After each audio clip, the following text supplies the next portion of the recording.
আসসালামু আলাইকুম, কেমন আছেন সবাই? Welcome to Nasima's kitchen. শীতের কিছু টাটকা সবজি দিয়ে আমি আজকে পাতলা খিচুড়ি রান্না করব, সাথে দেব গরুর মাংস। মাংস রান্নার রেসিপিটা আজকে শেয়ার করব না, অন্য একদিন রান্নাটা দেখাবো। তো আমি খিচুড়ির জন্য 3 কাপ পরিমাণে নিয়েছি পোলাও চাল।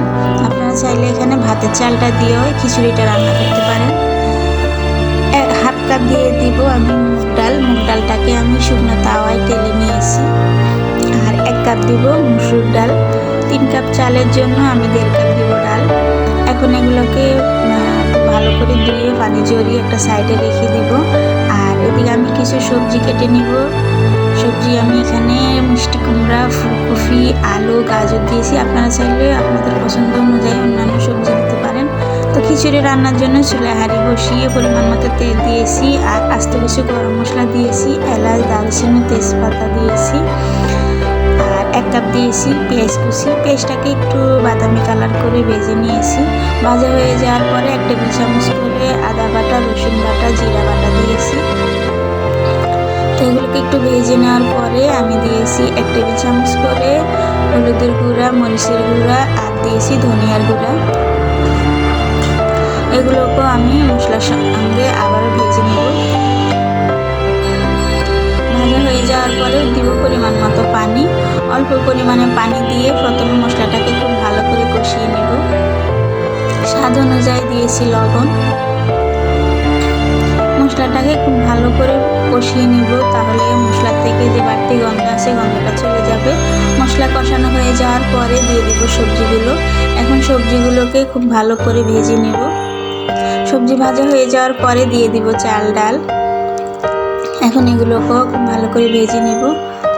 পাতলা খিচুড়ি রান্না করার সময় এরকম করে একটু ভেজে নেওয়ার চেষ্টা করবেন, তাহলে টেস্টটা ভালো আসে। আর সবজি থেকে, ডাল থেকে যে বাড়তি গন্ধ আসে ওই গন্ধগুলো চলে যায়।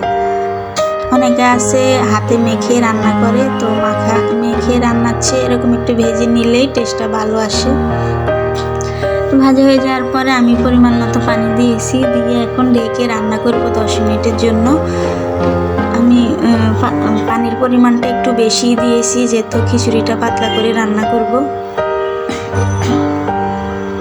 এদিকে গরু মাংসটাও রান্না হয়ে গেছে। তো 10 মিনিট পর ফিরে আসলাম। খিচুড়ির থেকে বলক চলে আসছে আর কিছুটা চাল ডাল সিদ্ধ হয়ে আসছে। তো এই পর্যায়ে আমি দিয়ে দিব মাংস। আমি এখানে হাফ কেজিরও বেশি পরিমাণে মাংস দিয়েছি। এখানে 4-5টা টমেটো ছোট ছোট করে কেটে দিয়েছি। পাতলা খিচুড়িতে টমেটোটা দিলে টেস্ট ভালো আসে। 7-8টি কাঁচামরিচ ফালি করে দিয়েছি আর ছোট ছোট করে কিছু পেঁয়াজ কুলিও কেটে দিয়েছি। এখন ভালো করে মিশিয়ে দিব। মেশানো হয়ে গেলে আবারও ঢেকে রান্না করব 10 মিনিটের জন্য। 10 মিনিট পর ফিরে আসব। 10 মিনিট পর ফিরে আসলাম। সবজিগুলো সিদ্ধ হয়ে একেবারে মাখা মাখা হয়ে আসছে। তো আমার খিচুড়িটা ফ্রাই হয়ে গেছে। আমি এই পর্যায়ে একটা বাগার দিয়ে নেব। পাতলা খিচুড়িতে বাগারটা দিলে টেস্ট ভালো আসে। তো বাগারের জন্য আমি চুলায় ফ্রাই প্যান বসিয়ে পরিমাণ মতো তেল দিয়েছি আর দিয়েছি পেঁয়াজ আর রসুন কুচি। এখন এগুলোকে লাল লাল করে ভেজে নেব। ভাজা হয়ে গেলে খিচুড়ির সঙ্গে দিয়ে দেব। এখন মিশিয়ে নেব খুব ভালো করে।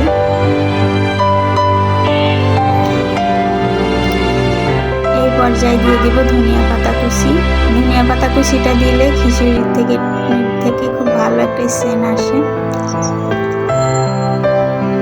আপনারা এভাবে বাসায় রান্না করবেন আর আমাকে কমেন্টে জানাবেন কেমন হয়েছে। ভিডিওটা ভালো লাগলে অবশ্যই একটা লাইক, কমেন্ট, শেয়ার করে দিবেন। আর যারা আমার চ্যানেলটি এখনও সাবস্ক্রাইব করেননি, প্লিজ আমার চ্যানেলটি সাবস্ক্রাইব করে দিবেন। আল্লাহ হাফেজ।